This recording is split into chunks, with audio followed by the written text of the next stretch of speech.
इस क्वेश्चन में क्या दिया है, सिंपली हमें ये दिया है कि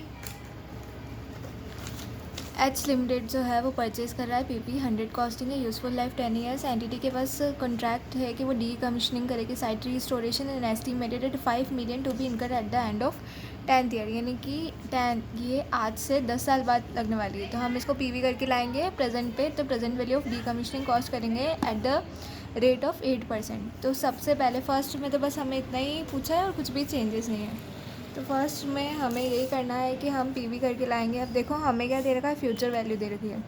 तो पीवी करने के लिए हम प्रेजेंट वैल्यू पे खींच के लाएंगे तो 1 डिवाइड बाय 1.08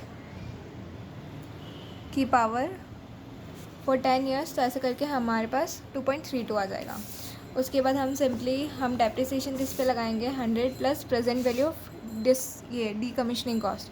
तो 102.32 हो जाएगा हमारे पास, 100 प्लस 2.32। तो ऐसे करके हमारे पास ये, और 10 ईयर्स तक तो सेम डेप्रिसिएशन चलता जाएगा और कैरिंग अमाउंट लास्ट तक हमारी निल हो जाएगी।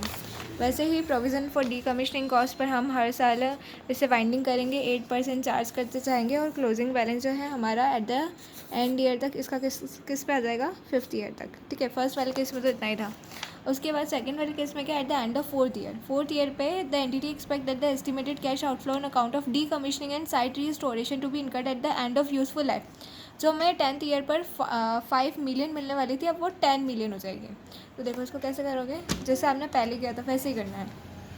बट इसमें क्या है कि हम इस ईयर पे खड़े हैं और ये बोला जा रहा है कि यहाँ पे वो 8 मिलियन हो जाएगी, जबकि वो पहले 5 मिलियन थी। तो यहाँ से पीवी करके लाओ, यानी कि 4 साल तो बीत चुके, तो 6 साल है। तो 6 साल का जो गैप है उसको पीवी करना है। तो 1 डिवाइड बाय 1.08, 1 2 3 4 5 6 मल्टीप्लाई 8। तो हमारी न्यू लाइबिलिटी कितनी हो जाएगी, 5.04। जबकि हमारी कैरिंग अमाउंट, अब कैरिंग अमाउंट यहाँ से देखना है कि 4th ईयर के एंड पे कितना था। तो कैरिंग अमाउंट इतना है। तो अल्टीमेटली हमारी जो provision for decommissioning liability वो 1.88 से बढ़ जाएगी। तो एंट्री क्या करेंगे, PP two provision for decommissioning liability को हम बढ़ा देंगे। ठीक है, तो इसमें बस इतना ही है। उसके अलावा एक और एडिशनल पॉइंट है कि डेप्रिसिएशन कितना होगा। तो डेप्रिसिएशन देखिए, डेप्रिसिएशन हमारे 4th ईयर में कैरिंग वैल्यू कितना है, इतना है। और इसमें हमने 2, वो जो स्टार्टिंग वाला था कि पहले 5 पे था, तो उसका इफेक्ट तो ले ही रखा है। तो यहाँ पे हम ऐड कर देंगे 1.88, क्योंकि हमारी लाइबिलिटी बढ़ गई। तो 61.40 plus 1.88 divide by 6 years remaining है, तो डेप्रिसिएशन आएगा हमारा 10.55। करेक्ट, ये देखिए। तो दिस इज़ 10.55 डेप्रिसिएशन, और ऐसे हमें कैरिंग वैल्यू निकालना है। इसका थोड़ा प्रेजेंटेशन देख लेते हैं हम कि फर्स्ट और सेकंड केस में क्या कहाँ है।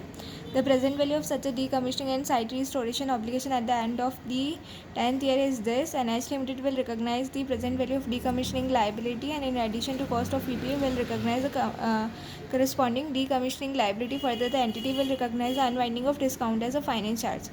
तो फॉलोइंग टेबल ये शो कर रही है। उसके बाद हमें दे रखा है कि the charges to the entire estimate of expected decommissioning obligation, present value दे रखी है against the carrying amount of decommissioning liability, and ये सारी चीज़ें तो हमारी आ गई है। उसके बाद रिवाइज तरीके से निकाला है। Opening amount of PP at the beginning of 5th year is computed at this being a carrying amount at the end of year, the revise carrying amount, and ये सारी चीज़ें आ गई। देखिए उसके अलावा एक और सिमिलर क्वेश्चन है which is based on cost model. अब देखिए इसमें क्या लिखा है कि एक एंटिटी है, उसके पास nuclear power plant and related decommissioning liability.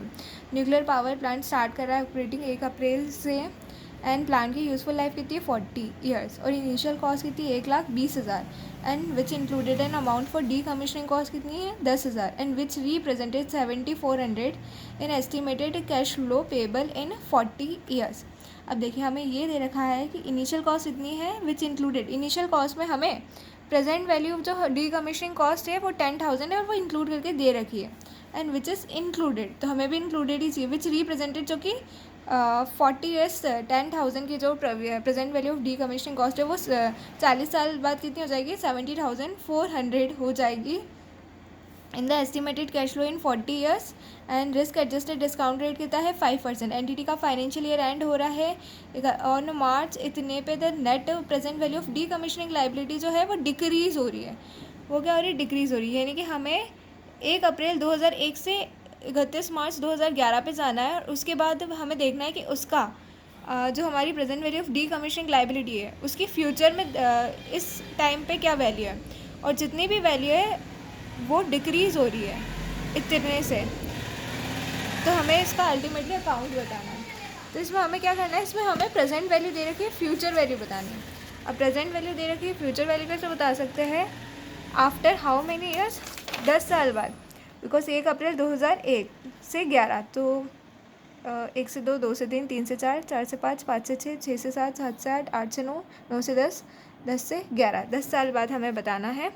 तो देखिए अल्टीमेटली हम क्या करेंगे, 1.05 मल्टीप्लाई 1 2 3 4 5 6 7 8 9 10, हमें कितनी बार बताना है, 10 साल बाद। तो 1.05 multiply 1 2 3 4 5 6 7 8 9 multiply 10,000, this will be 16,289, जिससे इंस्टीट्यूट ने 16,300 कंसिडर किया है।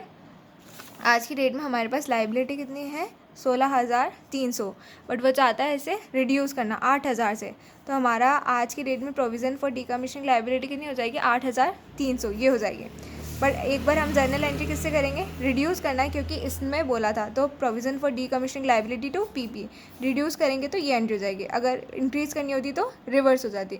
उसके अलावा हमें अब फाइनेंस कॉस्ट निकालनी है, तो 8,300 पे 5% फाइनेंस कॉस्ट 415 आ जाएगा। और अगर डेप्रिसिएशन निकालना हो तो डेप्रिसिएशन जो हमारा कैरिंग अमाउंट आएगा, अब कैरिंग अमाउंट कैसे आएगा, तो 1,20,000 and divide by 10 multiply for, ये कितने टाइम, ये this is for 40 years, 1,20,000 divide by 40 multiply 10, तो 10 साल का डेप्रिसिएशन 30,000 हो गया, तो 1,20,000 इसमें ऑलरेडी डीकमीशनिंग कॉस्ट है, माइनस 30,000 का डेप्रिसिएशन और minus provision for decommissioning liability, reduce होने के बाद 82,000 का बैलेंस डिवाइड बाय 30, तो डेप्रिसिएशन आ जाएगा 2,733।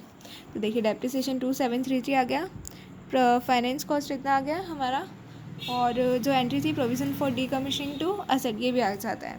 तो 31 मार्च the plant is 10 years old, accumulated depreciation इतना है, due to unwinding the amount of decommissioning liability has increased from this to this. On 31st March, the discount rate has not changed. However, the entity estimated as a result of technological advances, the net present value of decommissioning liability has decreased by this. Accordingly, the entity adjusts the decommissioning liability on that date and entry pass की जाएगी, and बाकी सब लिखा है correct.